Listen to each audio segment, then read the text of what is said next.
almost everything I do, there's both a personal and professional academic dimension to my writing. In this particular case, about a half dozen years ago, my wife and I went on a tour of Eastern Europe, and we spent a weekend in Krakow. And the Poles have created a replica of a Jewish quarter in the midst of the city. In fact, Steven Spielberg used it as a backdrop for Schindler's List. And in that square, they have all sorts of Jewish stores, bookstores, restaurants. It gives you a sense of what Jewish life was like in Eastern Europe before the war. And my wife and I said to each other, there's only one thing missing. Where are the Jews? And then upon return to America, I happened upon an article written in the New York Times about this square and about the fact that the Poles have had these klezmer concerts and all sorts of other Jewish activities. And we started wondering to ourselves, where were the Jews? Of course, we knew where the Jews were. They were murdered during World War II.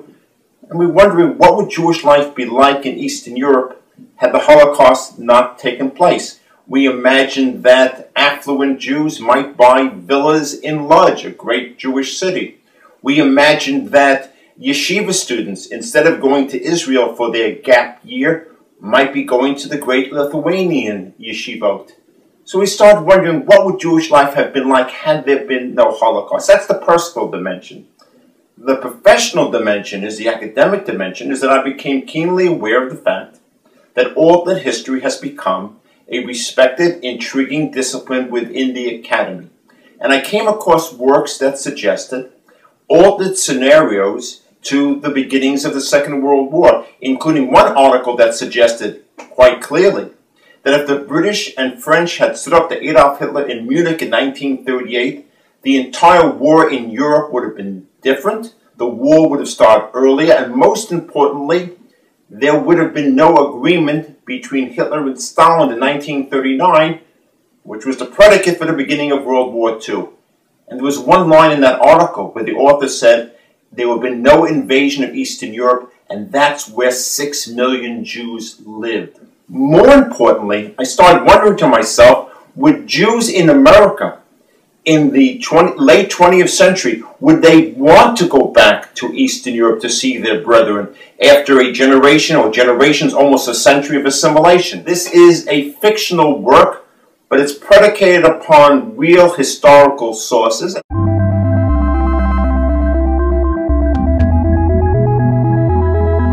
The Second World War is a great moment for American Jews. We are the Jewish greatest generation during the Second World War. What I mean by that is, although anti-Semitism is still very strong during World War II, Jews of America come out of the war experience after close to 2 million Jewish boys and a significant number of Jewish girls go and fight for the Allied armies.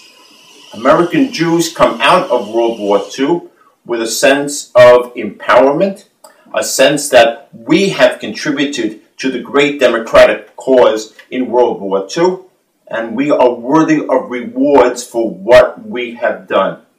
Failing this, I wonder what the road to acceptance for American Jews would have been. You know, one of the great documents of legislation in the history of the United States Congress is the Servicemen's Readjustment Act of 1944, better known as the GI Bill. Under the GI Bill, rewarding veterans, Jews, Christians, Muslims, all people who fight for the American cause, they are going to receive loans, mortgages to buy homes in suburbia. They are rewarded for their service, as are most other Americans. They come to suburbia. They are accepted in the American larger frame of things. So it's an important turning point.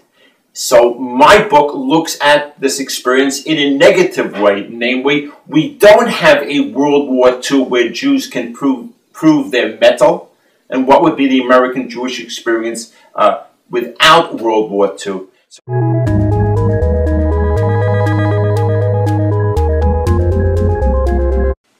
One of the best known historical stories of this era that I turn on its head has to do with the famous incident where fighters for the Irgun bombed the King David Hotel in 1947. In the real historical narrative, British officers are killed. In my story, not only are British officers killed, but American peacekeepers are killed as well. How American peacekeepers get to the King David Hotel in 1947, I leave to readers to read. You have to read 200 pages to get to that point in time in my narrative. But the important point is that when Americans are killed by Zionists in Palestine in 1947, there is a very negative reaction in the American government and among the American population.